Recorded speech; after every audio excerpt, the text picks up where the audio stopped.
culture, do it for the culture, do it for the culture, do it for the culture. I gotta grind, I gotta shine. It's for the It's my time. culture. Hey, but I'm What's going on, family? This is For the Culture podcast, episode number 5. I am your host, the one and only Tay Jordan. You can find me on Instagram at _Tay Jordan, Tay with a Y. And I am here with the handsome and intelligent Steven Story. Welcome to the show, my guy. What's up, Tay? Nice Hey. to be on here.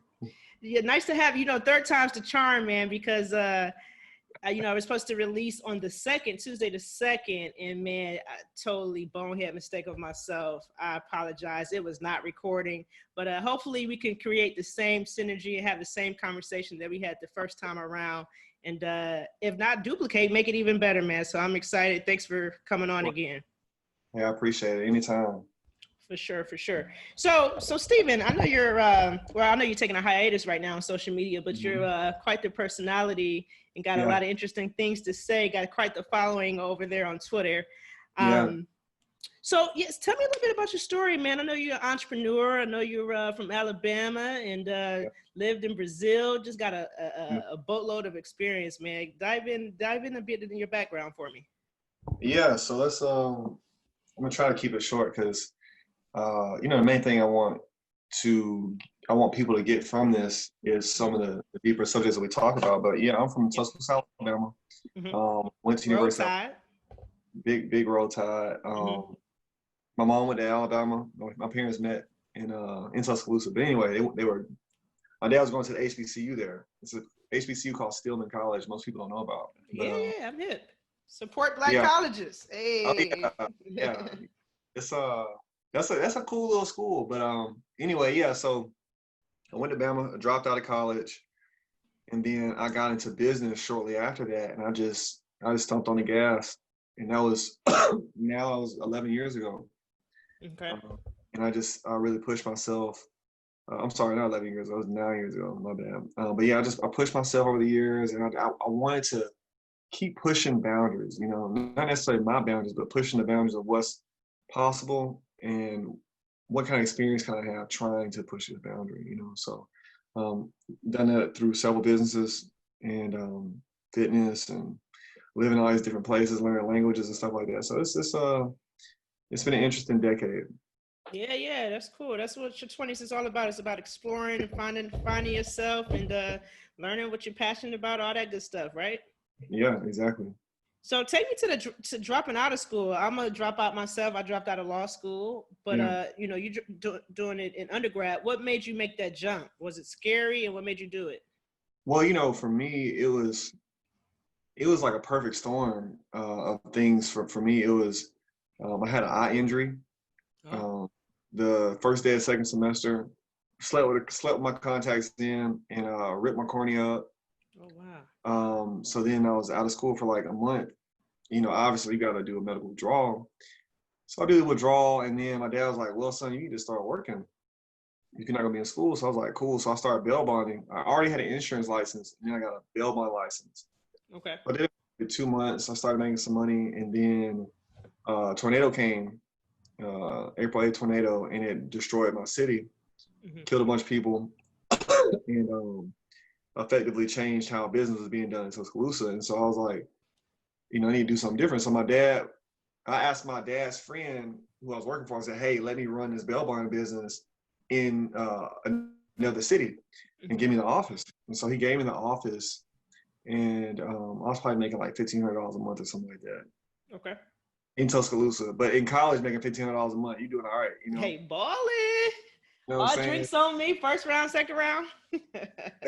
$100, right? So, so that happened, and when I took that initiative to get this office, I didn't have a place to stay, so I stayed in the office every day, and I called my frat brothers up. I said, "Hey, Rich, come run this business with me." He's like, "All right." So he drops out of school the same day, and so we lived in the office together for about 2 years, and we lived, slept on we slept on air mattresses at first, and then we got great after a while, but those first 3 months were really tough. We weren't making barely any money at all, and then we just it was just like the floodgates came open and we just started making a bunch of money and everything was just better. But, you know, we had to put a lot of effort into it. And, anybody that's out there that's thinking about dropping out of school, you need to understand risk versus risky.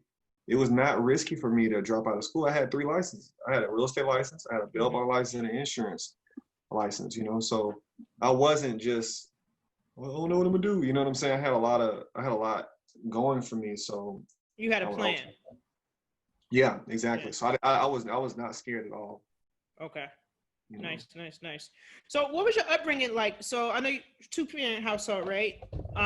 So was entrepreneurship something already ingrained in you, or, you know, was that something new? Yeah, it was. I mean, it was just like putting on shoes, you know. My dad had a business and so did my mom. And so I didn't really know of a job. You know, I didn't, that having a job seemed a lot more risky to me than being an entrepreneur. From what I had seen in my life, you know, growing up as a kid, and then even seeing my kids go through, my parents go through the housing crisis, you know, even dealing with all the tenants and, you know, losing houses and all that stuff. Even then, it still seemed less risky. Okay. Cool. You had the entrepreneurship spirit growing early, so that's interesting. That's cool. That's what's up, man. Okay, so let's get into okay, so you leave school and you ended up moving abroad, man. Tell me a little bit about that. You moved to Brazil. Yeah, so I moved to Canada first. Okay. And then I moved to Brazil. So you want to go straight into Brazil? You want to talk about Canada? How you want to do this? Oh yeah, you know, we can get into Canada. Take me. You can. Yeah. So I got I'm in insurance. I'm in the insurance business now, and I work all across North America. And so I always knew the opportunity that I could work in other countries. Okay. And part of the reason why I chose this career path, I knew that it would always be an option for me. And so I got an email one day, and it was maybe 3-4 p.m. On Friday afternoon. They said, "Hey, can you come to Canada in the next 36 hours?" Mm-hmm. And I was in Atlanta. So I was like, "Hell yeah!" Email back, packed my apartment up, and I left the next day at 1 p.m. I stayed in Canada for 6 months. And so that just, when you're Black, you only define yourself as Black, right? You don't define yourself as like actually being American. Mm-hmm. When you get outside the country, you ain't Black no more. You American. Hey, look at that American dude over there. They talking about you. They ain't talking about some white folks. And so when I was in Canada, it was like that. And now when I went to Brazil, it was the same way, even more so. They called me a gringo there. I'm like, what? A gringo. Oh. Gringo is like, that's what they call foreigners, basically. Gringo. Okay. So I'm just like, but I'm Black like y'all are. They're like, nah, you a gringo. You ain't one of us, huh? Oh, no. So it was both countries were really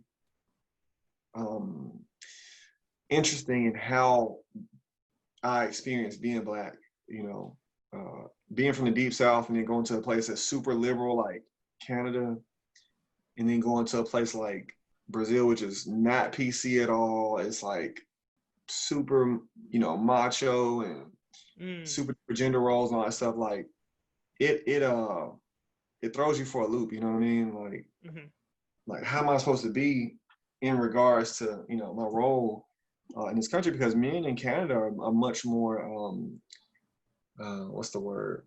They're a bit more passive. Oh, really? Yeah, they're a bit more passive than you would see. Than Americans? Yeah. Way more passive than American men are. Brazilian men are way more aggressive than about everything, basically. I mean, they're not like trying to fight you or nothing like that, but they're just aggressive. You know, in how they deal with each other. Yeah, it's a lot. It's a lot. You got to ask. You can use me some specific questions, and I can tell you some specific answers. It sounds like, I mean, it's night and day. You went from Canada where there's passivity, and you went to Brazil where there's aggressiveness, and then America is like somewhere in the middle. Oh yeah, exactly. And so like imagine doing that in like an 18-month period where you're going like Canada, States into Brazil, and then like having to change your personality a bit to fit all three. Yeah. So what part of Canada were you in? I was in Calgary. Okay. How was it in terms of obviously, you know, we living in crazy times right now. I'm actually here in Yeah. DC. There's a whole bunch of rioting going on right now. Yeah. Rest in peace, George Floyd. But Oh, in terms of the being a black, not just being a black man, but being an American also. Did you deal with any racism out there in both Brazil and Canada? yeah. The problems I had in Canada, the problems that I had in Canada were with Africans. You know, I had a lot of problems with them. I probably had more problems with Africans in Canada than I've had with white people in the United States.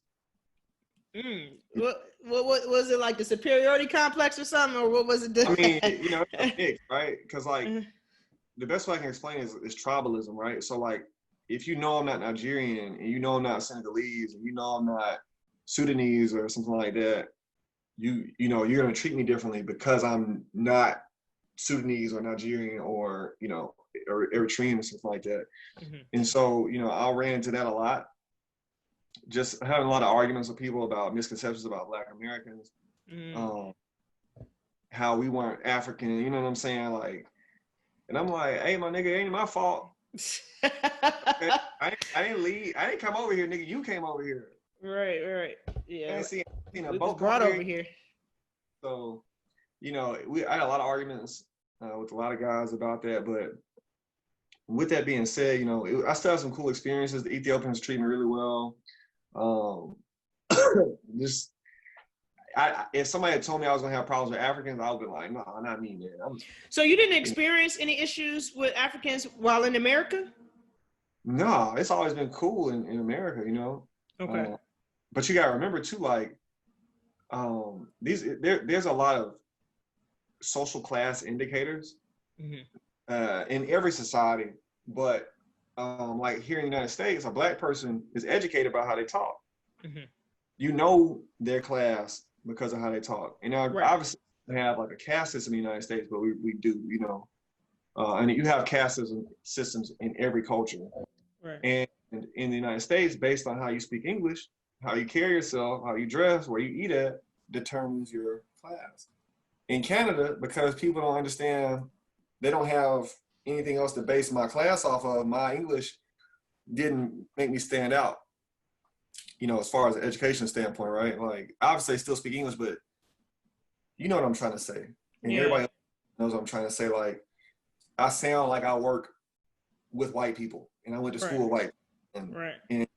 And obviously that plays a role in class, right? And it can be a whole other discussion. The same thing happened in Brazil, so a lot of the social class indicators for me stopped in Canada and in Brazil. So it was interesting being treated a little differently, you know what I mean? Yeah. So now, what about, did you have any, obviously we know how we treated by police here in America. Did you have any instances or any experiences with police in either country out there? Yeah, I had experiences with both. One time I was in Canada. No, I had a few in Canada. First things first, in Canada, guys, if you're ever driving in Canada, they don't use cops to pull you over. They just give you a radar. They got a radar and they give you a ticket. I got like $2,400 in tickets for speeding in Canada. Yeah, so like our camera tickets? Yeah, but you get camera tickets like on the interstate. Oh, damn. Yeah, it's like that. So I got a lot of them. I got like 12 tickets. You gotta slow down, bro. Yeah. I had a Charger that had like some souped up engine in it while I was there. But anyway, you had a what's that called? What's that? A Super Cat? Something like that. Yeah, but I didn't have a base model Charger there. I had like a fast Charger. Okay, you had souped up. Yeah, but anyway, so while I was there, I remember I had went to the movies and I had a push button start on the car, and I forgot about it. I just got out of the car and just walked in, left my car running. And I walked back out and it's like 8 cops. Like literally 8 cops surrounding my car and they just like hanging out. I'm like, man, fuck, man, I done did something. I'm about to get deported, you know what I'm saying? Oh, shit. And they're like, hey, guy, you left your car on, just want to make sure the owner comes out. And I'm like, yeah, I'm the owner, whatever. And they're like, okay. And they just leave. They didn't check my ID. They didn't do anything. Yeah, that's not America at all. Not happen in America. Okay, you talking about a brand new car and it's running, and I just walk up and I'm like, oh yeah, it's my car or whatever. And like I had my passport was in the trunk, and yeah, I was scared. I was scared because I thought it was gonna be like how it is here. Then another time when I was in Brazil, this was way different. And this is some crazy stuff about Brazil. So like, just to give y'all a bit of a history lesson. So Brazil was ran by the military for like 50 years. Okay. All their military that they have there is basically police force, because Brazil doesn't fight wars with the other places in South America. They don't fight against Colombians and, you know, Peruvians and all that other stuff. So all of their military is for, you know, is against the citizens. Basically. That's what it looks like to me. And it might be somebody's watching that lives in Brazil or been in Brazil or is Brazilian. I might be able to say something different. But what I saw was that I'm in an Uber. I'm in an Uber. I had just left capoeira practice, and this they had like a checkpoint, and the cops got like their little AR-15s out or whatever, and we ride, and then it was like they told us to pull over, and I'm talking to my Uber driver. At this point, I spoke Portuguese. Okay. And the Uber driver was like, "Look, man, I'm gonna tell them that you're a foreigner, and you know, just be cool or whatever." We get out, and them boys was roughing us up. Okay. Like, I ain't never experienced this before. Like, so I got a car. I had like a tank top on, some sweats or whatever. And my Uber driver was like what in Brazil would be considered white. You know what I'm saying? And like the cops aren't white. The cops are like a little lighter than I am. Oh, wow. They don't give a fuck. Okay. Like, they are super rough with me. They search the whole car, search my bags. They don't tell us why they searching us or anything. You ain't got them kind of rights. They got the guns drawn the whole time, like big ass, like, you know, like assault rifle guns. You know what I'm saying? You know, ain't talking about a little handgun. They searched me. I got they had my hands like behind my head or whatever. And so they pulled me all back and shit, searching me. Then they say some shit and they told me to go to this building. So I walk over to this building, whatever. And then they search the car and then they take my stuff out. And they told me to hold my hands out like this, and then they put my bag in my hand and they search my bag. And then we get back in the car and then we go. Now, during Carnival, cops there like are all powerful, you know what I'm saying? They kill 5 times as many people in Brazil as they do in America. Okay? Wow. You know, and then also with cops in Brazil, they can just beat your ass, you know what I'm saying? Like, if you go to jail, you get your ass whooped. It don't matter what you went to jail for. You get to the prison, they're gonna beat you up. So wait, are you saying the police brutality that we sitting here and protesting and tired of here in America is like times 10 and normalized in Brazil? Like you said, they just kill people and like that's it. They get away with it. A few years back, they lined up 9 guys and just killed them. Just shot them all, like shot 9 people. Like they had the police assassinate a journalist, a black lady, during the last election cycle. And that's it? Like, ain't no, that's not against the law? That's just whatever? Of course, but like, again, you gotta remember, Brazil, their current government is only like 32 or 33 years old. You know, so like I said, they were under military rule before that. So most of the populace still understands rule as whatever the military say we do. And these are military police. These ain't all civil police and municipal police. So like, it's pretty intense. Like during Carnival, like you know, you got all the crowds and stuff. The cops walk through in a line. If you don't get out the way, they're gonna punch you. They're gonna punch you in the face, or they're gonna hit you with a nightstick. I saw it with my own eyes. Like literally, people be partying, and it's like 7 or 8 cops walking through the crowd.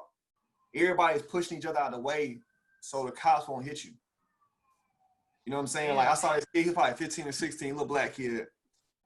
He was, you know, dancing and partying and everything, and cop walked behind him. Like they kind of tap you a little bit to let you know, because like you ain't got eyes in the back of your head.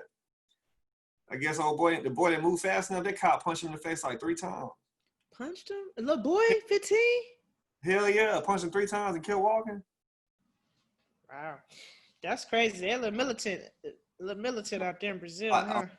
they ain't playing the radio with you out there. So it's That's- it's different. So, do you act, or would you suggest? Because I mean, I travel a lot, and I've always wondered, like, man, can I see myself living abroad? Because all we know is our experience here in America, unless we get out and travel some more. I haven't lived an extended period of time overseas like Yeah. yourself. Would you suggest that it's something a Black person, do and actually, take some time to live abroad? Yeah, you should, because the thing is, like, this is not the only Black experience. This is one of 100 and however many countries it is. That's how many Black experiences there are. And with that being said, like, yeah, I just told you something really bad about police in Brazil, right? Mm-hmm. But African culture in Salvador is celebrated. You know what I'm saying? All the women got afros and braids, and you know what I mean? Like, they dance African. They dance like they have a thing called Iliae. Iliae was a band, okay? And that band, imagine like Earth, Wind, and Fire, right? Mm-hmm. But imagine they made a school, a cultural school, and that's what Iliae did. They made a cultural school, and it's been around for like 50-something years. Started by Gilberto Gil, and it talks about Black power and Black rights and all those other things.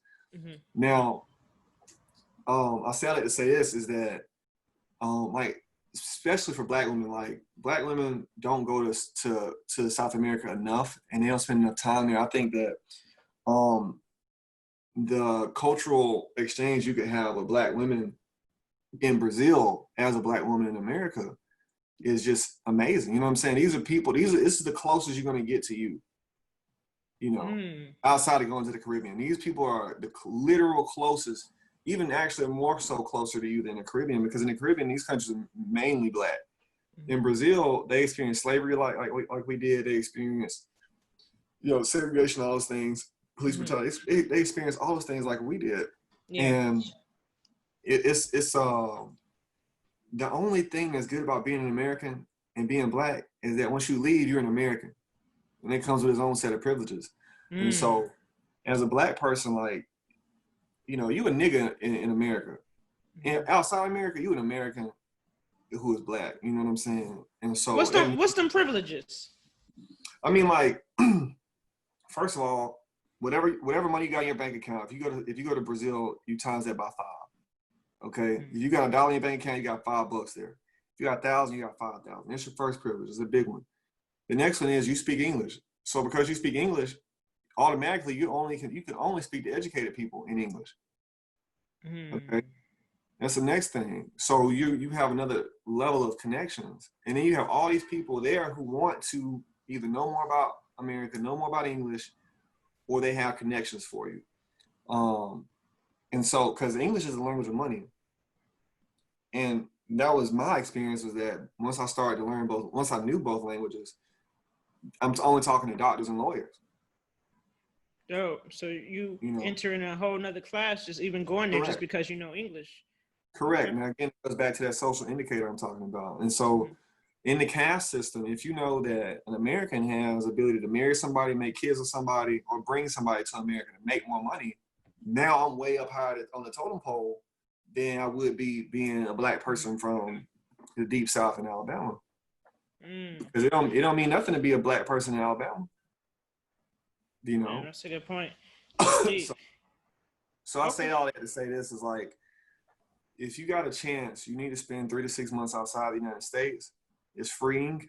Okay. Yeah, you're going to miss some parts of it, but, like, man, the connections you can make. And then when I got back to the States, all the Brazilians I knew were rich. They was here in Brazil. They was here in Atlanta. All of them were rich and stuff. So I was talking to them in Portuguese. Like, wow, come over here. Do this. So I got a lot more connections. Hell yeah. That's dope. So before you went over there, did you know Portuguese at all? Did you know the language? I probably had studied for like a month, maybe 2 months. So I knew how to say yes and no. I understand hi, goodbye. You know what I mean? Like, I didn't really know a lot. I learned from immersion. Yeah. Okay. Was it you know what? It wasn't until I started traveling more and more. Like, I try to get out the country at least 2-3 times a year, and it wasn't until I started doing that frequently that I realized Like I used to think that colorism was something isolated to just America, and it wasn't until I started traveling I realized like, oh shit, it's not just America. Like it's darker people of darker hue is treated differently in India and Greece. Like, was that your experience as well? What was the level of colorism like in Brazil? Yeah, it's the same. You know, it's very similar. You're not going to see anybody my color or your color on TV at all. You know what I'm saying? Like I had I would watch TV and I was like, where are black people at? And I see all these black folks in real life. Why ain't no black people here? And they're like, well, you know, it's just kind of like the black people didn't have an explanation. I was like, well, in our country, we got BET. Ain't none but black people on there. And they thought that was crazy. They're like, why would you do that? Like, what you mean, why would I do that? I'm doing it because of this. This is the reason why. Because I can't see nobody that's black, you know? And I think in 6 months, I saw one black man that was a darker skinned black guy on television that was speaking. And I only saw one black woman, and she was a caricature. Super loud, you know, always, like her character screamed only. Everybody was talking in regular conversation tones, and she was always screaming. So, and she was a bigger woman, and she plays on a comedy, like a Mad TV type of show. But she's always a loud character, you know, like a Tyler Perry type of Medea type of thing. But worse, you know what I'm saying? Like worse than Medea. Super caricature, you know what I'm saying? Like super duper caricature. And you know, I was always just like, dude, this sucks, man. Like, but like for example, they have a Queen of Carnival in Rio de Janeiro, and so like a few years back, it was a dark-skinned woman that won, and she was the first black woman to ever win Queen of Samba or Queen of Carnival or whatever. And it was so much uproar that they had to remove her from being that. She couldn't be the queen anymore. It was like 2014, 2015, something like that. But it's a documentary. If y'all want to look it up, you can look it up on YouTube. It's there. But yeah, like, and then the other thing about colorism in Brazil is that, and I hate to go this far into all this, but I'm going to give y'all a little bit of a history lesson. So when the Portuguese came to Brazil, they didn't come with women. It was just men that came. And so they called up to the Pope, and y'all can, and if anybody want to correct me for all this stuff, go do your research and you can do your, you know, correct me if I'm wrong. But anyway, they called the Pope up and was like, hey man, ain't no women. We don't have any, you know, Portuguese women here. Is it okay if we, you know what I'm saying, sleep with these slaves and these indigenous people, right? And it was like, yeah, cool. And so all these Portuguese men started sleeping with, you know, African women and all these indigenous people, and they started mixing up everything, right? And so from the beginning, Brazil had a much looser segregation policy as far as sex and all that stuff. You know, in the States, that wasn't riding, you know what I mean? Yeah. Now, with that being said, black people would try to be with white folks to purify the bloodline. You know what I'm saying? So like let's say you had a child by a Portuguese man, that child's mixed. Y'all do it one more time, your grandchild could be white. Damn. Which happens a lot. You know what I'm saying?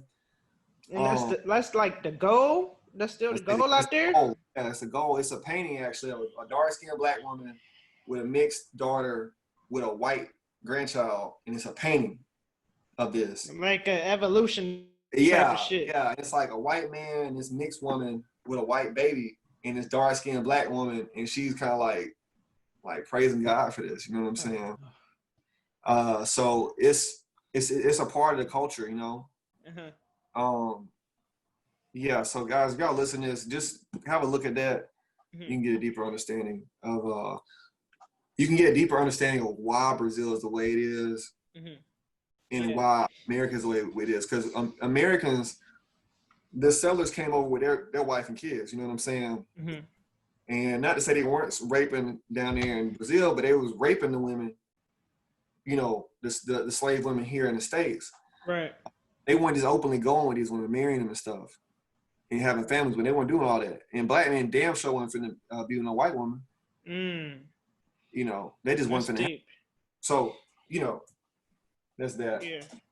No, that's deep stuff, man. Colorism is definitely something deeply rooted that, us as Black people from all over, not just American, we need to all look deep into that because it's deeply rooted for sure, man. It's something we Oh still yeah. struggle with present day.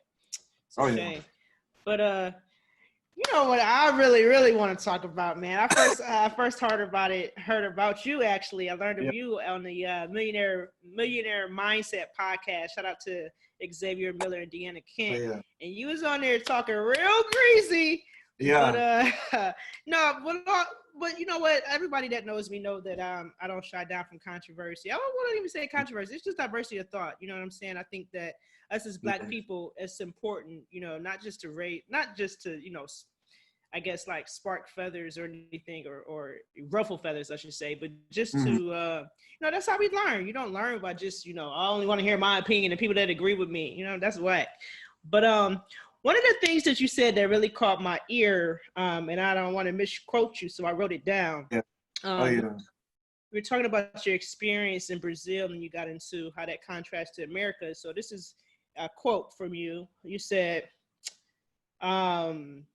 basically, we're talking about the America devaluing femininity. You said that America has devalued femininity. You're not the best. You're not going to be the best version of yourself until you're most like a man in earnings, in sports, in day-to-day society. Until you can do all the things a man can do, you're not a woman. This creates confusion in women. Yeah. You said a lot there. I'm gonna give you the floor, man. Tell me, you gotta expand on that one. I did. I can go a bunch of different ways with that one. So go all the ways. We here. All right, let me just pull out my scroll now. Because I know you thought deep and hard about that, because that ain't come out of nowhere. So wherever you want to. So let's just walk it back, okay? So let's just disregard everything I just said, and let's just think about something for a second, okay? Okay. So, and again, guys, let's not be super literal here and not talk about domestic violence and women's voting rights and shit like that and abortion. I'm not talking about any of that, okay? This is what I'm talking about. Let's just think for a second. Why are men the standard of achievement? Okay, that's just the question, all right? That I'm gonna frame that question up and why I'm saying femininity is the value. Now, and this is to you, Tay, and this is everybody else, right? We have said that men are the standard for achievement. Right. If a man achieves this, this is the best, and I have to be this way. Is this mostly right or wrong? This assumption that I'm making. In society, like you saying men is the standard? Yeah, correct. Is that mostly a right or wrong thing? Yeah, I guess to an extent. You want to be able to beat the boy. You know what I'm saying? Right. Like, yeah. So to an extent. Yeah. So like, you don't really win until you beat this boy, right? Right. And whatever it is you're trying to beat him in, right? All right. So this is the beginning of how you devalue femininity. All right. So if womanhood is not the standard bearer of anything, and manhood is the standard bearer of everything, we are in pursuit of manhood, consciously or subconsciously. But the goal isn't to ascribe to become man, maybe beat man in whatever it is that you're aiming to beat him in, right? Like, I mean, I'm just saying, like, we're keeping it real vague here, right? Okay. But like, and I don't mean manhood like peeing, standing up and all that other shit. I'm saying like, if men are the target and we're trying to beat boys, I'm gonna beat this boy and whatever, I'll beat this man, whatever, I'm gonna earn more than him, blah, blah, blah. Men are not saying I'm gonna beat women on this other side. So if I'm competing against men in my mind as a man, hey, I'm gonna be the best, I wanna do this, and this, and you're saying as a woman, I wanna be better than that guy. Where is who are the standard bearers of women in our society? And what is the standard bearer of femininity? Because nobody's thinking the boys aren't thinking, I gotta beat all the girls. Women want to beat each other. Correct, right? But women want to beat each other and beat men. Men ain't even thinking about women. Yeah, that's because they overlook us, but yeah. But the point I'm making is, and I hope y'all is listening or understanding this thought process is the beginning of how you devalue femininity. Mm-hmm. Because as you go for something, you are leaving something behind. Okay, the philosopher. That makes sense in a logical sense. So with all that being said, like, now let's go into what I really want to talk about. Mm-hmm. So once you understand that that's how I'm framing femininity, guys. And unfortunately, we talked about this for 2 hours 2 days ago, y'all, and Tay didn't record it. I know. So this is a bit different than last time, because I didn't say this last time, but yeah, you hit me with the philosophy tonight. I wasn't ready. So that's the point. But to that point is, one, how do women regain that, right? Either I'm going to be the best because I want to be the best, not because consciously or subconsciously I want to be the man, I want to beat the man, and so on and so forth. So that's the question I have for women, you know, because just like you had that concept in your mind, how many more women have that same concept? Mm-hmm. And what do we as a culture value, or what do we as a culture view women, femininity as? And what do women actually view their own femininity as? Mm. You know, because again, if you're valuing in one way or another masculinity and manhood and the things that are standard bearers for men, we are clearly, just because, inherently we are devaluing and lowering the standards of what it means to be feminine and femininity. And see, for me as a woman, I just always felt like, a certain duality is important. You know what I'm saying? I think that, for instance, I think a lot of times prestige, ambition, or just generally having goals has been something that's been associated with masculinity. Like, for instance, I think women at a certain time in certain society, obviously, we were to be seen and not heard. We were to be in the kitchen. We would be to, iron and cooking and changing diapers, and for a lot of times that's what our role was regarded to be. Nothing more, nothing less. And I think as time has progressed, thankfully so, now, like for me, I'm a big advocate of young girls in particular, the youth. I want them to be women or little girls that actually dream and actually have ambition. You could be the doctor, you could be the lawyer, you can be the basketball player.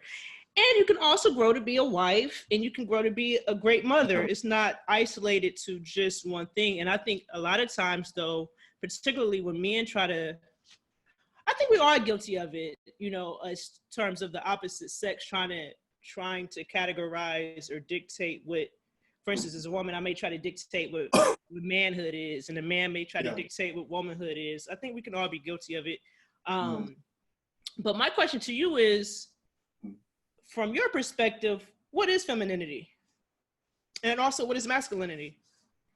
Okay, I'm gonna answer that, but first I'm gonna say something else. Mm-hmm.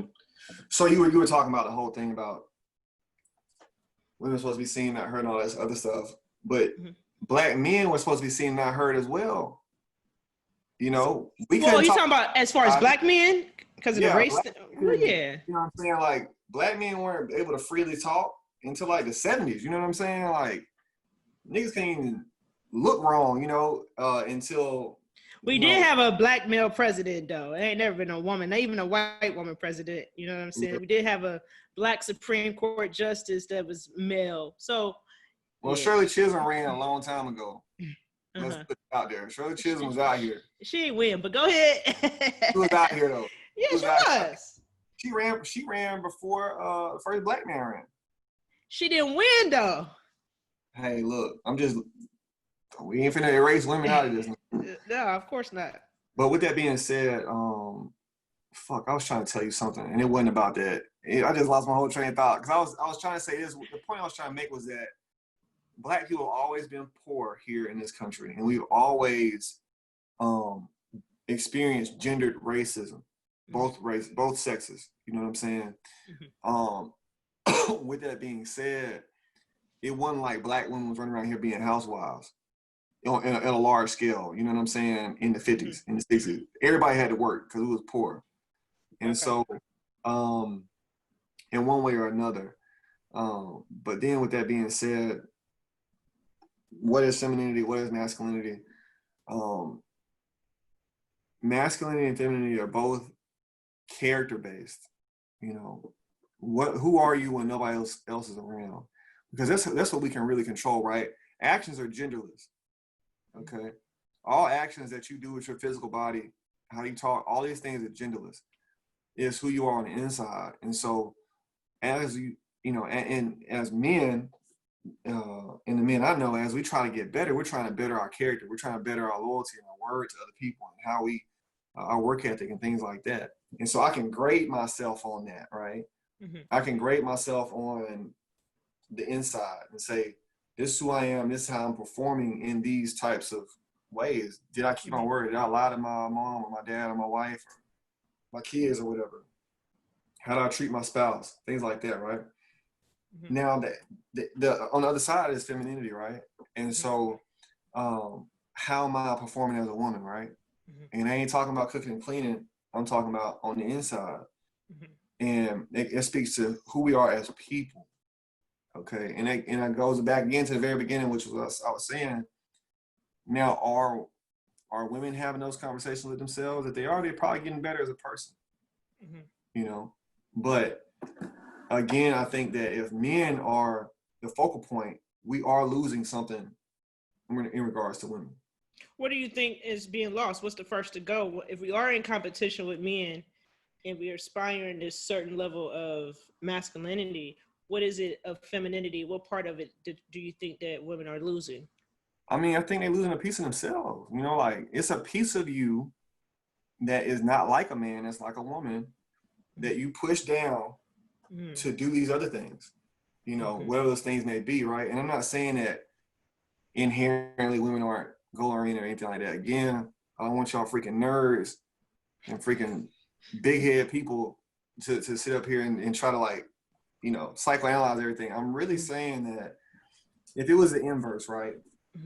And men said, we're going to be I'm going to be the best at whatever women are the standard bearers there, right?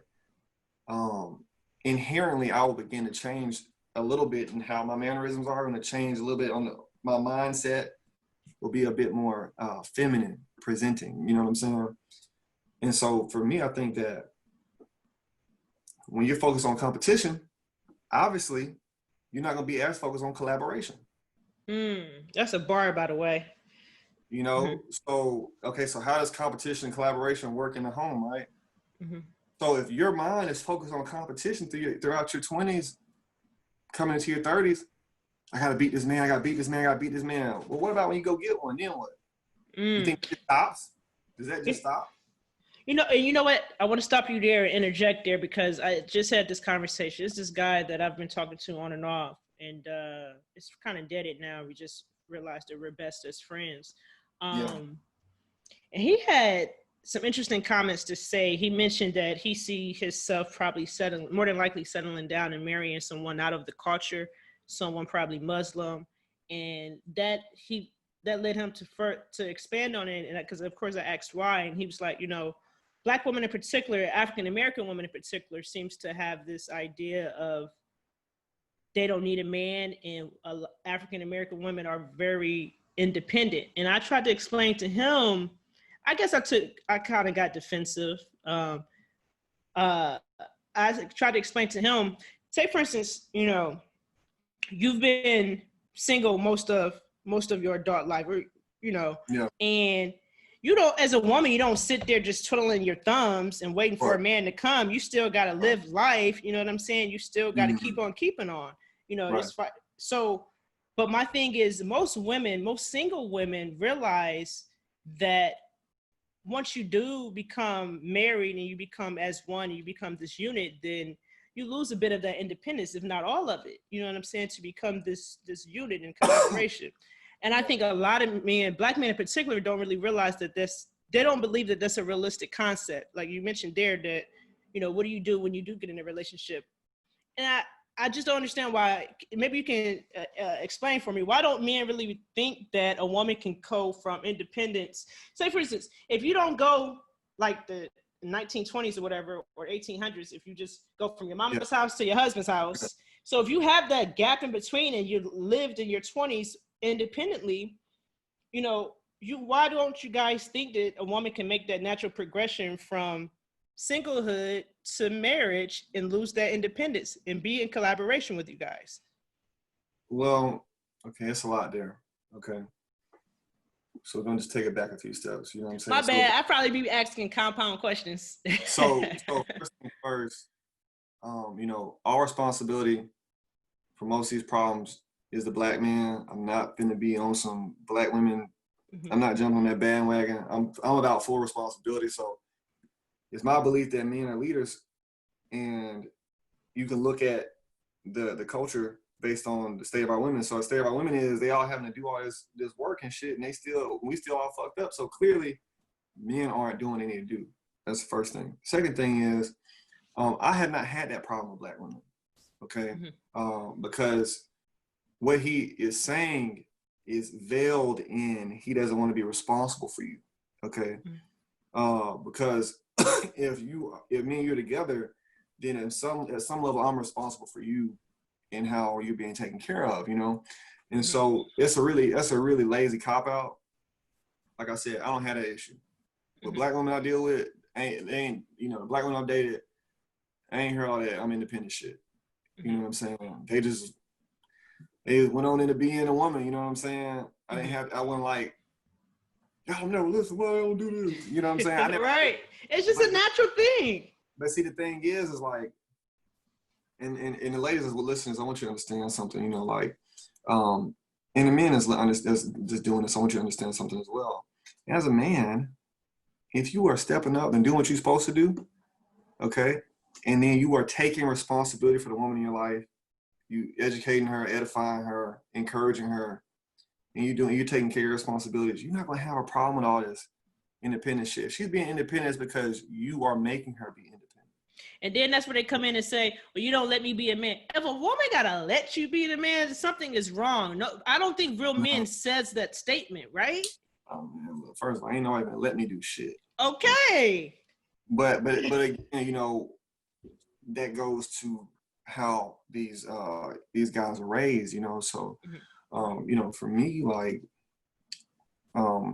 yeah, I can do a million examples, but some of these girls might be listening or something like that. Some of the girls I dated. But for the most part, you know, I try to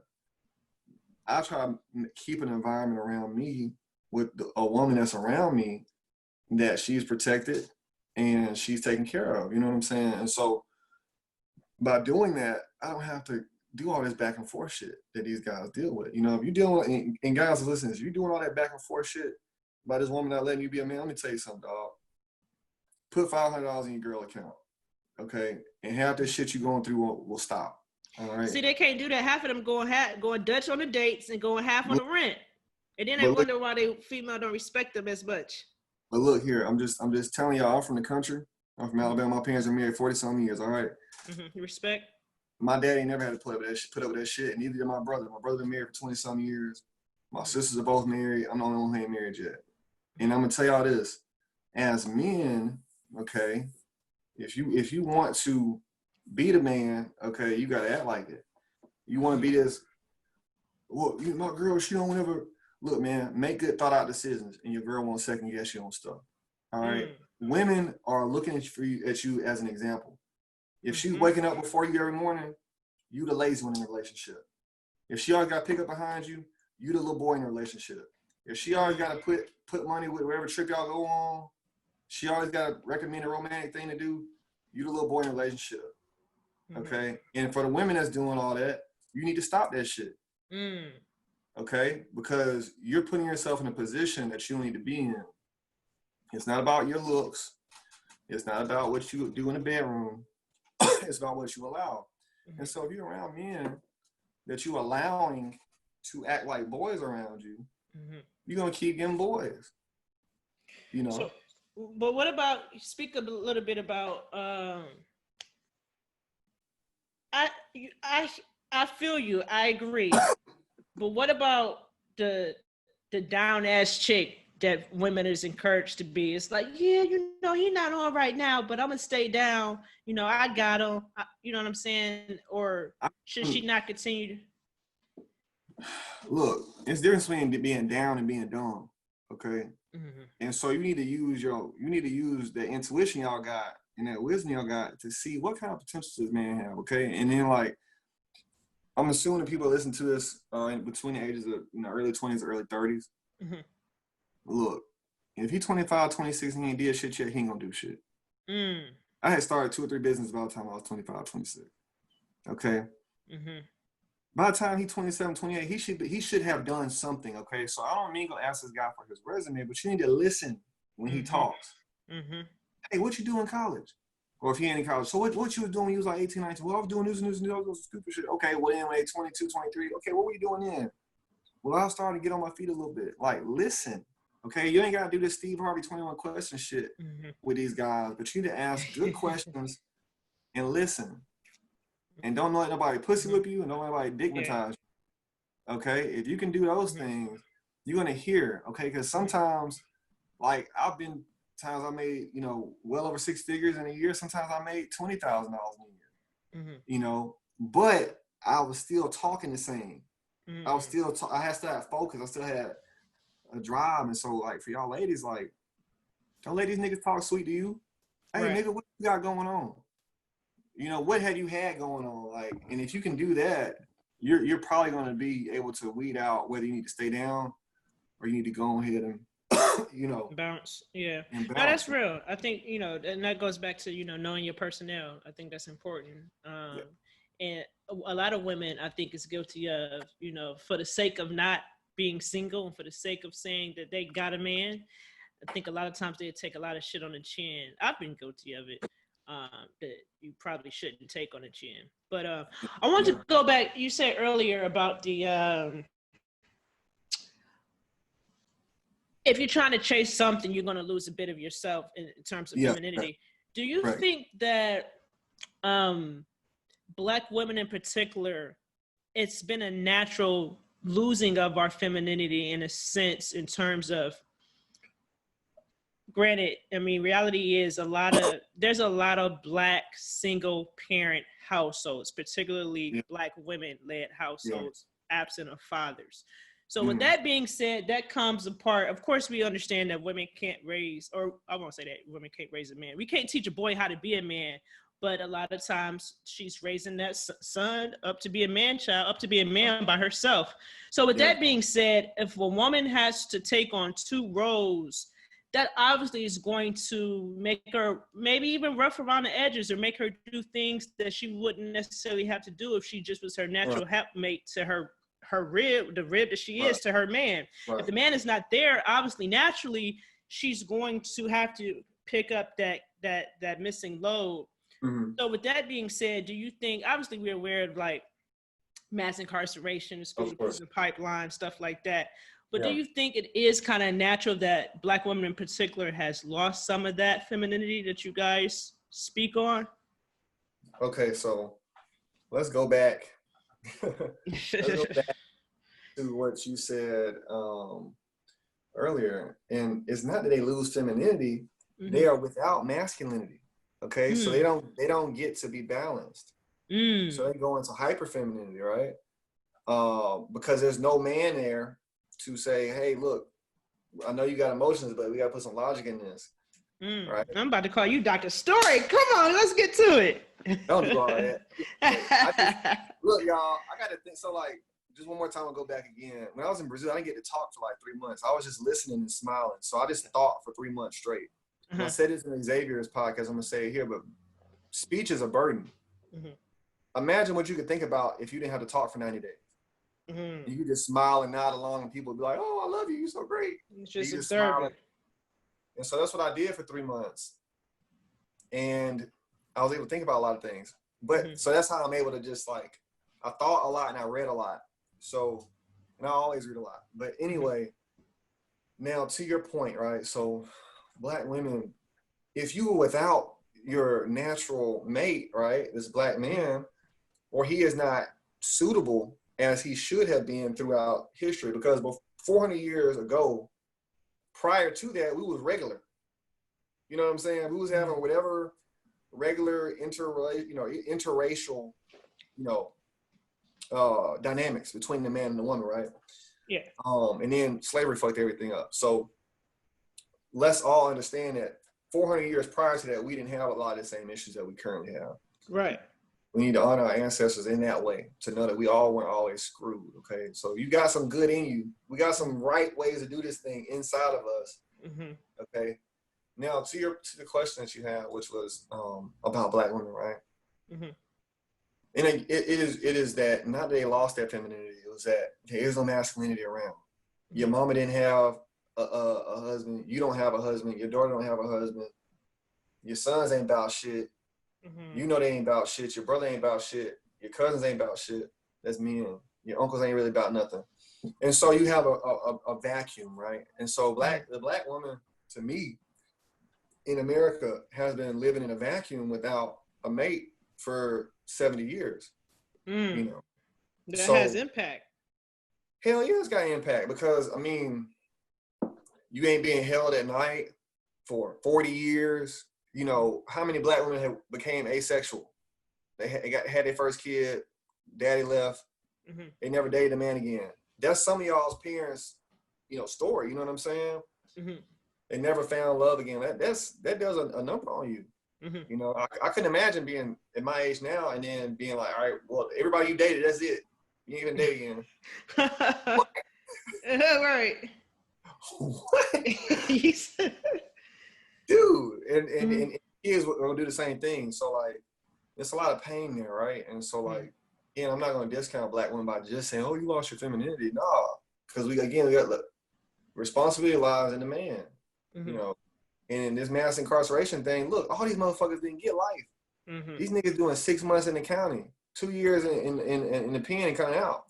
They still have time if they had character on the inside. So I'm talking about a lot of them come home though and they no longer play on our team, but that's a whole nother story. But go ahead.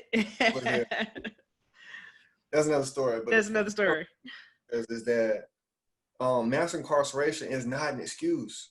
My cousin did 17 years in jail. He got a daughter and he has a family now. Hold on, back though, Steve. I can't see the top of your you cut off. Okay, there you go. I had pushed the iPad back. Is it better? Yep. All right, y'all bad. Yeah. So what I'm saying, like, I had cousins do 17 years in jail. He went from 18 to 30 something in jail. He got a daughter and a wife, and he raising his kid every day. You know what I'm saying? So, like, they ain't no excuse, right? So like I said, for things to get right, we need micro solutions to macro problems. You need to partner up every man with a woman. All right. Well, I don't want to be no toxic person. You probably toxic too. Y'all gotta just figure it out. You know what I'm saying? But the point I'm making, y'all, is femininity and masculinity is on the inside. If you're constantly working on yourself and saying, this is the standard for femininity, this is the standard for masculinity, I want to reach that standard. If we're doing that on the inside, daily and weekly and monthly, you're going to be a good partner for somebody. You're going to be a good friend to somebody. You're going to be a good, sibling to somebody, So. Yeah, no, that's good there. That's good. What's your thoughts on, like, for instance, I think that I want to talk a little bit about the feminist movement. What's your thoughts on that? Obviously, you got these hoteps online and stuff, and I'm a lot of people. I'm a closet hotep. You're a closet hotep. Okay, so you're a perfect person to ask. What's your thoughts on the feminist movement? Because I think a lot of Black men in particular take it as not just anti-man, but anti-Black men. Well, yeah, I mean, it ain't hard to see that, right? Like, I mean, it's you a woman, but like as a man, it don't. All right, so white women already are inherently against Black men, okay, through practice and through policy. They are anti-Black men. So these are the people who found feminism, and then Black women buy into this, it's already inherently anti-black man. All right. And then niggas was just trying to get some rights around this motherfucker in the 60s. And next thing they know, they get a little rights around here. And then they woman like, nigga, fuck you too, nigga. Like, you can get this shit too, you know? And so like, then you go into, everybody knows history. So the 70s and 80s and 90s. And then, you know, the black man goes away basically through drugs. The 60s, you know, with the wars and all those things. So like, all these black men get killed and shipped away. And then they come back and they're like, yeah, you ain't shit, by the way. And you ain't gonna be talking to me that kind of way no more, nigga. You know what I'm saying? And long story short, you know, black women got a lot of benefits from feminism that black men did not get, you know, because remember, right, through this whole conversation, black men and black women aren't marrying each other like that and making a bunch of single parent households. So like, it ain't like, oh yeah, my wife makes more money now, so we're better. It's like, my baby mama make more money now and she has more rights. And I don't have those same rights. I've had the rights I've always had, you know what I'm saying? Plus all these other things that's going on with black men. So for black men, it's not, you know, it's good for y'all. You know, it's hey, great. You know, hats off to black But do women. you think it suppresses y'all? We are already in the, you know, we're black, okay? So we already in the like, it's already rough anyway. So do you think the feminist movement helped elevate black women over black men? Oh yeah, easy. So you think black men are more oppressed than black women? I'm not gonna say that. What I'm saying is, if you look at the statistics, black women are trending positive and black men are trending negative. Okay, across life expectancy, education, prison, police brutality, any metric for the most part, black women are trending upward and black men are trending downward as you see feminism continue to progress through our culture. So, you know, take that information what you will, but soon, you know, black women probably in the next 10 years, black women will make more money than black men as far as the wage gap is concerned. How do you see that being problematic to the black family dynamic? I mean, the black family is already done. I mean, it doesn't exist anymore. You know what I'm saying? Not in a nuclear way. The black family. Does it put it at risk to even coming back though? No, it just makes it, to me, with where we're headed, it'll just be more educated black single moms, you know, because as long as you have black men not getting educations at the same level as black women, there's still going to be a disparity education-wise. Because again, guys, we talked about societal indicators, class indicators, okay? So effectively, you have two classes of people in the same race, but they all don't, all the classes aren't separated by gender equally. If black women were educated, that means they're going to be in a different class, right? You think that's by design? It's by happenstance, okay? It's a perfect storm of things that's happening, but like, let's look at sociology, right? So you got socioeconomic classes. So if black women are going to another socioeconomic class while black men are staying in the bottom, then how could you know, you don't do a lot of dating between classes, especially woman to man. You know, a man, how many billionaires are married models or waitresses or some shit like that? It happens all the time. Or married white women. Whatever, you know what I'm saying? But like across races, men will marry, you know, along the gamut of financial backgrounds. But it's the same is not true for women, you know. So with all that being said, I think that it's gonna be a lot of educated black women with kids, or it's gonna be a lot of educated black women with no kids at all. And the educated black men will do what they want to do, whether it's get married or not, or marry out or whatever. But it all spells to a lot more difficulty for black women in the relationship category, you know. Where do you think this friction comes from? All down my timeline on Facebook, like, and I've probably been guilty of adding to it, I try to just evoke a conversation, but it seems as though it's a lot of finger pointing. You know, baby daddies hate baby mamas, fathers hate daughters, daughters hate missing fathers, sons hate their mothers. Like, where do the friction come from within our community, and how can we have some sort of accountability and not just point the finger? Because we never gonna get on the same page. It's just like, you did this and you did this and F you and that's what you get and you did. Like, how can we get on the same page? Yeah, well, you know, so you said a lot there. So it's a lot of facets to that. So like the whole like parent-child thing, that's therapy. You know what I'm saying? There's ain't but one way you're gonna do that. It's through therapy. Mm-hmm. The whole like, you know, baby daddy, baby mama thing, that's condoms. You know what I'm saying? Like, just good condoms. That's condoms. You put some condoms on, man. A lot of y'all ain't gonna have them problems no more. You know. Mm-hmm. And again, these are simple solutions to big problems, right? You've made this child with this person that you don't like. Hey, that's on you. Okay, you got to just be an adult and deal with it. I ain't make no kids. I'm 32.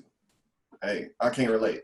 You know what I'm saying? So, yeah, condom use, ladies and boy, you know, young men, y'all out here, y'all having sex, put a condom on, pull out, plan B, all of it. Okay, because it ain't worth hating somebody the rest of your life.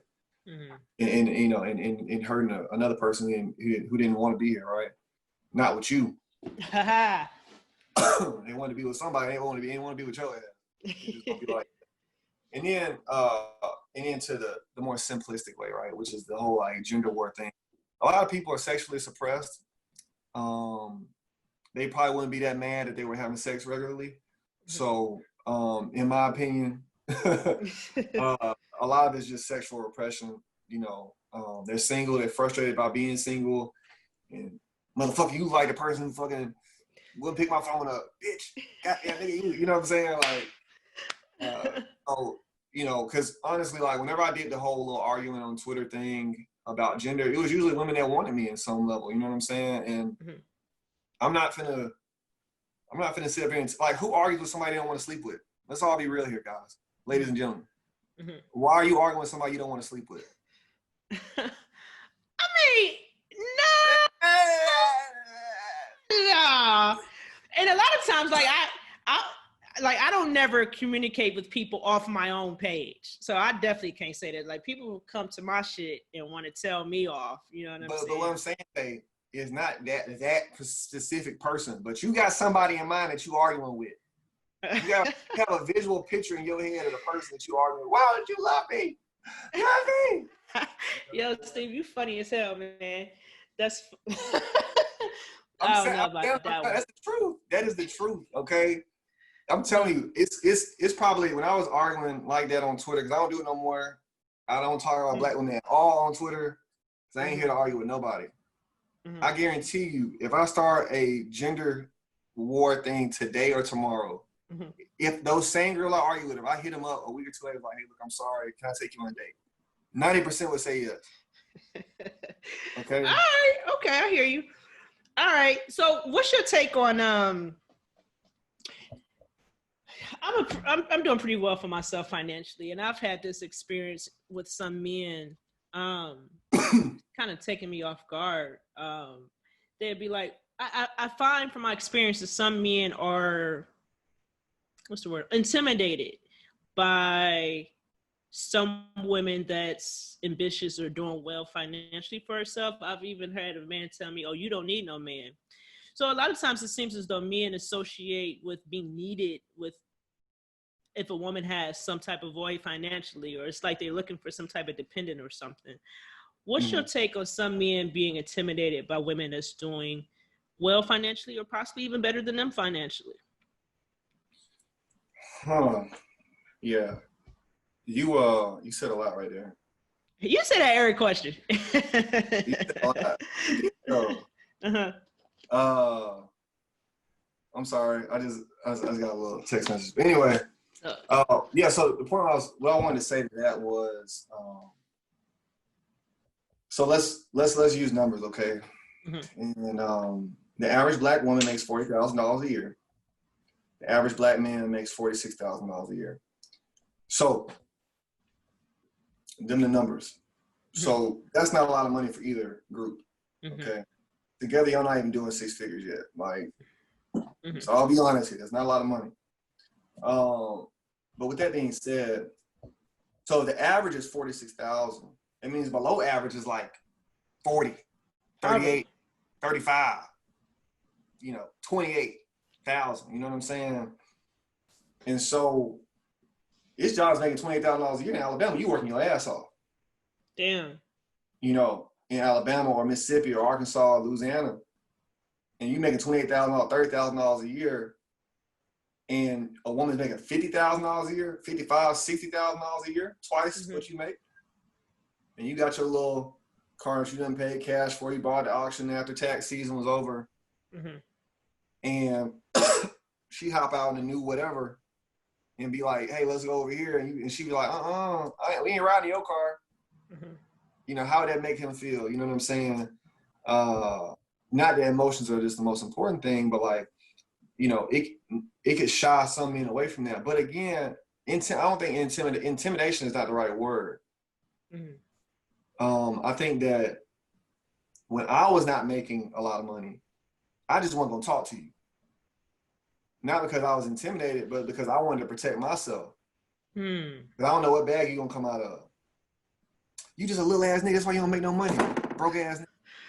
And see, I feel like most women are not doing that, man. I'm like, and I hear men say that, and it's like, you might have had that experience, but I'm sure it's probably isolated. I feel like 6 out of 8 women are not going to try to emasculate a man or anything like that. It's like, why be with them if that's the case? But think about it again. So like, the point is, they're trying, like for me, I was trying to protect myself. So it wasn't that you wouldn't, it's that you could. And I don't know you, but at face value, and I know that, hey, you have a professional degree, I'm a college dropout, I'm building a business right now. I'm sleeping on an air mattress in an office. I can't talk to you. I can't talk to you about nothing. High and by, pointing to a girl who make less money than you, you know what I'm saying? Because for me, I was sensitive, you know what I'm saying, at that time. Like, I was in a space where I'm trying my hardest to make something for myself at 22, 23 years old. And again, at 26, 27 years old. I couldn't afford emotionally for some woman making $70,000 a year to shit on me in an argument. You know what I'm saying? Or turn her nose up at me, because that would destroy my confidence at that point. Especially if I really like the girl or something like that. I wouldn't be able to handle that. So I didn't do those things. And when I was intimidated, for you to be intimidation on me and be like, oh shit, I'm scared. Don't beat me up. No, it's more like, hey, I see where you at. I'll be there, but I'm not finna deal with you right now. And so that's what I did. And then like when I hit 27, that's when everything stabilized for me and I started really getting it, But it was just, how could I walk up to a girl and she got a brand new Mercedes, her weave, $300-400? That's just materials. You know what I'm saying? At the end of the day, a woman wants a man with character. Look. You had said something interesting last time we talked. You said something like a man's ego is a man communicates through his ego, his emotions. A woman. Oh yeah, the point. What I was saying was, ego is just a name for male emotions. That's all it is. You wouldn't let somebody shit all over your emotions as a woman. Women, we just call women's emotions. But for men, we call men's emotions ego. But it's the same thing. You know what I'm saying? Like, and I told you this story last time. I'm gonna say it this time while we're recording. But like, I had just moved from Alabama to Atlanta. Come from Tuscaloosa, I had a paid for car. Tail light was out. My door didn't close all the way. Didn't have no AC or nothing like that. You know what I'm saying? And I had talked to this girl. I had met her at Atlanta Hawks game, and like, we were really clicking. So hey, let's like a couple weeks, let's meet up at Stone Mountain. And then we'll go get some brunch afterwards. And so I get up there, and like, she was working at a radio station. She wasn't making no money for real, but she had a better car than I did. So she sees my car. She went ice cold on me. Damn, straight like that. Whole date, she ain't even talking to me for real. And I was just like, I felt so dejected. You know what I'm saying? 12 months later, I was making 6 figures.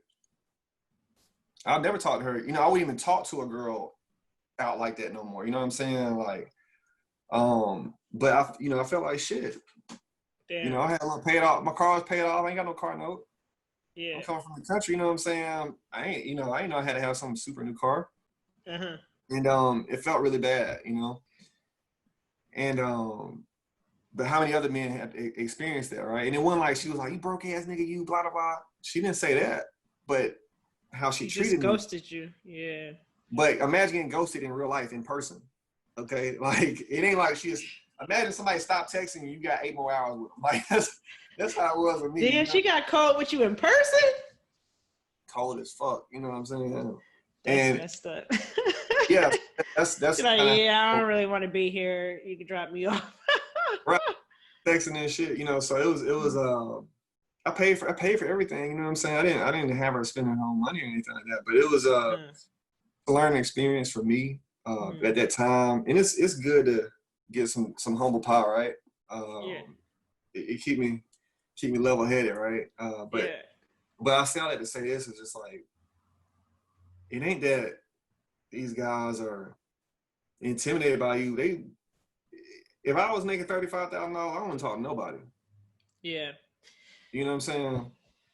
That's real. And you know what I find interesting? I think for me, most women, I feel as though we never feel like we have to not date until we get our shit together. And I think for men, the way that they enter dating is much different. Obviously, nothing is ever going to be perfect. It's like, damn, you ain't got to become a millionaire to start dating. But I feel like a lot of men are just not comfortable unless they're making a certain amount, you know what I'm saying, to get serious, at least with a woman. I wanted to talk a little bit about, so it's interesting how, you know, everybody got different ways of how they choose their mate. So, we talked earlier about how women are like for instance, Black women are probably we're the most educated group in the country. Right. But I know last we spoke a little bit about how men don't necessarily view dating how women pick a mate or view dating. Like, y'all don't necessarily, well, it don't really matter. Well, oh, she make this much money. Whereas for us, like, it's just human nature. Like, the lioness wants the most powerful or the protector lion in the jungle. Yeah. We talked a little bit about the front seat and the back seat. Can you expand on that a little bit more in terms of how men pick mates and stuff like that? All right, now, are y'all seeing a pattern here, guys? Listen, I mean, break them down. I may ask 3-4 questions at a time, but attack what you want to attack. So the first thing was that every date costs like $40 to $80 if you're going out with a girl. You know, because when you go out with yourself, you can just get the entree. When you go out with an appetizer, you gotta get drinks, appetizers, and a dessert and entree. Okay, so and she ain't always gonna be paying, and more likely she's not. So for women just gotta show up for these things. You know, this courting process, this dating process. But for the man, nigga gotta have some. You know, or you gonna start going Dutch. You know, we're gonna do this whole come to my house thing, or can I come to your house? Netflix and chill. I'm saying, like, I done paid $10 for the rent. Okay, we got it. You know, Netflix and chill is code word for I ain't got it right now. I get paid in 2 weeks type shit. But you know, I'm for the young men that's listening to this, you know, I was a big advocate of getting your shit together first, because can't nobody shit on you if you got your money right. Right. Can't nobody call you no broke ass nigga and like that. And you won't put yourself in embarrassing situations as far as what you want to do for a woman. And the other thing women gotta understand, men are more of romantics than women are. Men want to get their life in order and get their money right so they can treat you how they want to treat a woman. You see what I'm saying? Like, and that's not really spoken of enough, but like men have this, you know, woman in their head, the woman they want, and they want to, I'm gonna do this for her, my girl gonna have this. And you know what I'm saying? If he a man is about something, you know what I mean? This ain't for every nigga that's walking around here. Everybody ain't got that in their head. But some men want that. And so when they can't do that, they feel bad. Hey, I really like this girl, but I can't take her nowhere. I can't even talk to her. You know, and it's women that it's men in y'all life right now that probably want you that aren't where they want to be at right now. So they're not even talking to you. Okay? They follow you on Instagram. They probably don't even say nothing to you. Because I remember how I was. When I ain't had no money, it was probably 40 women I probably wanted to holler at some point. And I ain't say shit to them. Okay? They probably thought I like white women or something. You know what I'm saying? Because I just was like, I can't even, we ain't got nothing to talk about, you know? And so I didn't pursue those women. What's your thoughts on like some men? I know you said not to use the word intimidating. That makes sense. I won't use that word. But some, like for instance, looking at Barack and Michelle, you look at Michelle Obama, had a law degree, was actually Barack's boss prior to him becoming president. Then once she was independent for years, then when she married her king, she fell back. She stopped practicing law, you know, and you know, he was the forefront. You know, she sacrificed for him. Right. And that's an unorthodox relationship, I understand. But I don't think a lot of men understand that can exist. And some men don't even want that. I think some men are really turned off by ambitious women.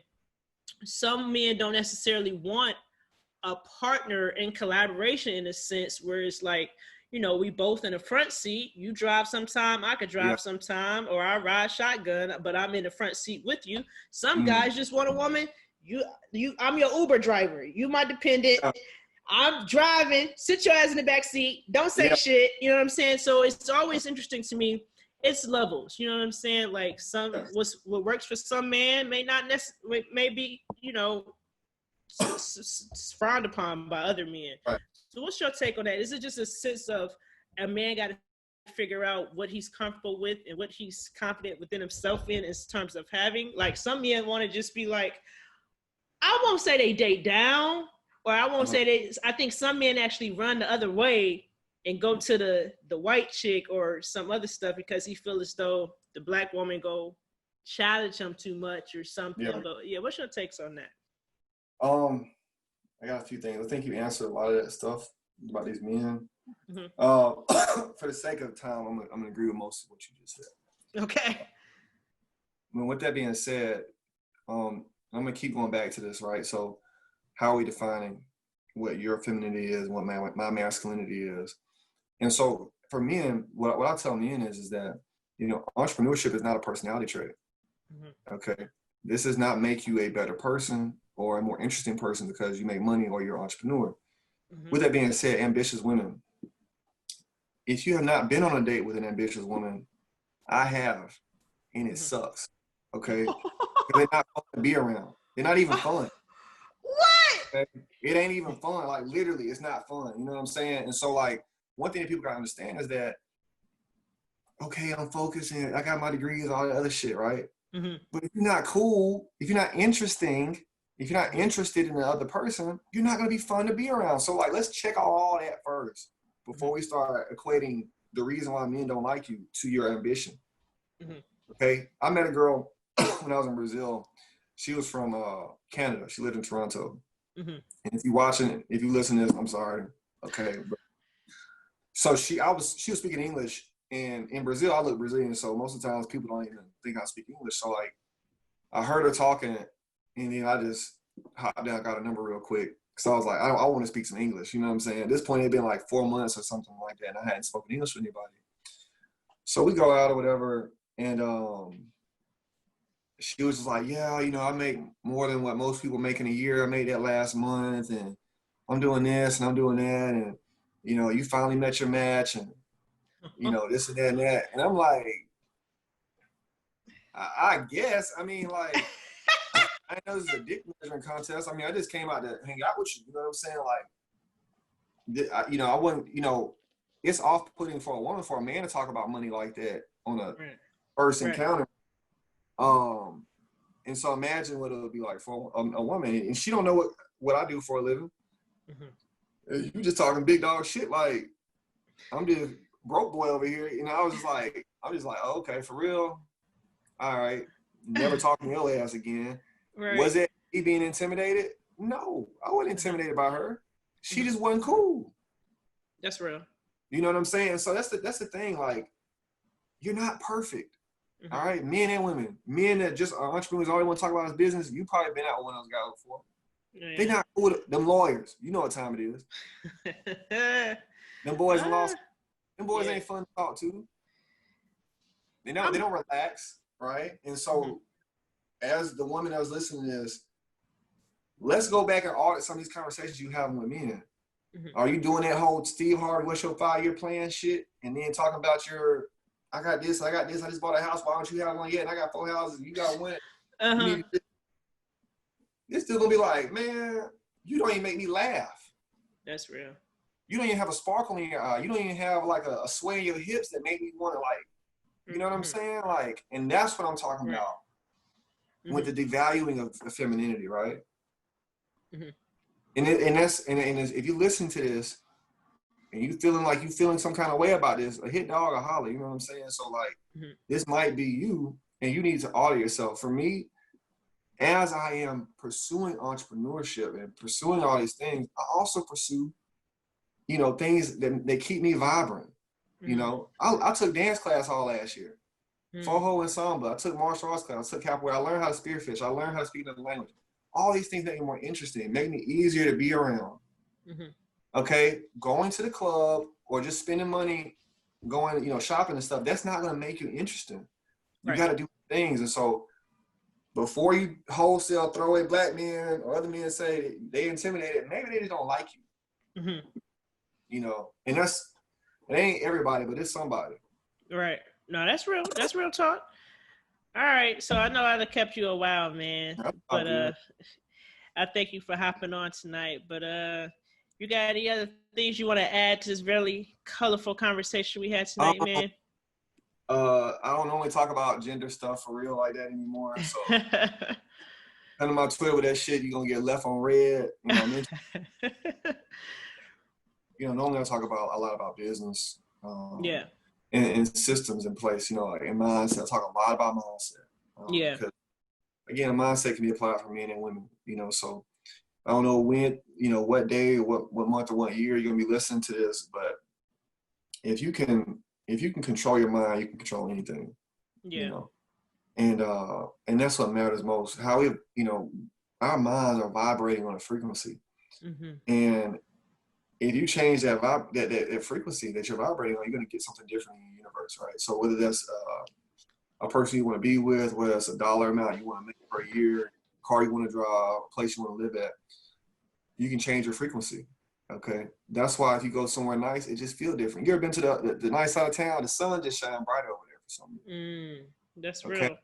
It's about frequency, all right? So if you can change that frequency in your mind, you change your whole life. Yeah, no, that's real. And that's one of the things that caught my ear and my attention too, listening to Millionaire Mindset podcast. When you were on it, you were just talking about this concept of limiting beliefs and how important mindset is. I think that's so key. That's essential. That's real talk. And vibrations and frequencies is definitely something to tap into. It's important. It sounds like some mumble. Okay, so we're gonna wrap up. This has been great, man. Cool.